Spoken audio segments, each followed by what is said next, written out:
13 years. That's how long an hour stretched. Inside my walls, she left 3 small faces. On my doorstep that day. Her children, my grandchildren, whispered, she'll be back. Soon, just an hour. She smiled as if the world owed her nothing, too calm, too empty. I watched her taillights vanish down the street, waiting for them to return before dark. But the dark became seasons, and seasons became years. Now, 13 years later, she sits in court beside a lawyer, finger aimed at me like I'm a thief. The judge studies me, while my palm presses down on the envelope, heavy as stone. He asks, "Do they know?" I answer, steady, "Not yet. I was not always like this. Once, I was a mother who trusted her daughter's promises. She was always restless, chasing men who shattered her, leaving debts, leaving scars. I picked up the pieces, paid the bills, fed her children, prayed she would learn. Then came that hour, the hour that swallowed my life. At first, I told myself she'd been delayed, caught in trouble, maybe hurt. Days slid into weeks. I went to her apartment, stripped bare. I called her friends, they shrugged. She'd slipped away again into her selfish orbit. Her children wept each night. They asked when she was coming back. I told them stories. She was busy, traveling, working. I shielded them from the truth, though it gnawed at me. She had left them. I had seen the signs years earlier. The way she spoke of freedom with hunger in her voice. The way she looked at her children as weights, not blessings.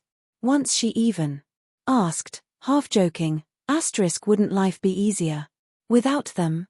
I laughed, but I remembered. So when she never returned, I wasn't surprised. Just broken, but still standing. I acted. I sought a lawyer. I filed for guardianship. I saved every scrap of her handwriting. The note from that night. "Ma, just an hour, please. I need you." I tucked it all into an envelope, my shield, my weapon.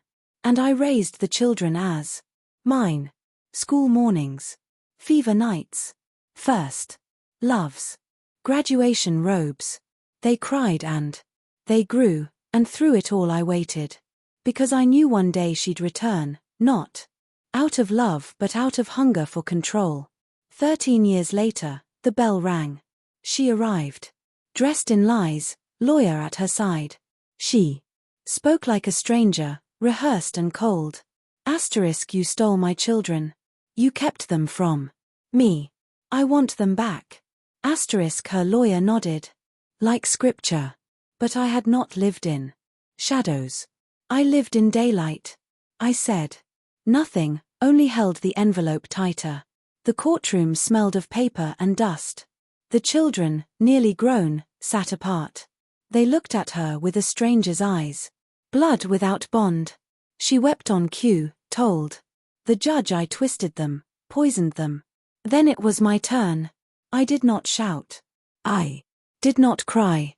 I slid the envelope across the bench. Out came her note. Out came the guardianship orders. Unpaid child support. Letters to men, not to children. Every page, her own reflection. The judge. Read. His face hardened. He looked at me and asked again, quiet now, "Do they know?" "Not yet," I said. Not yet, because I left their hope intact. I never poisoned it. But hope dies on its own, and these pages will finish what I never could. She shattered there, mask broken. She cursed me, cursed them, raged that we ruined her life. But truth was simple. She abandoned it. The gavel fell. Custody affirmed. She walked out with nothing. That night, around the table, my children, for they were mine now, asked what the judge decided. I told them only this, she made her choice. We made ours. They asked no more. They already knew. I slid the envelope back into its drawer. Someday, when they are ready, I will hand it to them. They will read her words, not mine. They will see who walked away and who stayed. 13 years ago, she gave me an hour.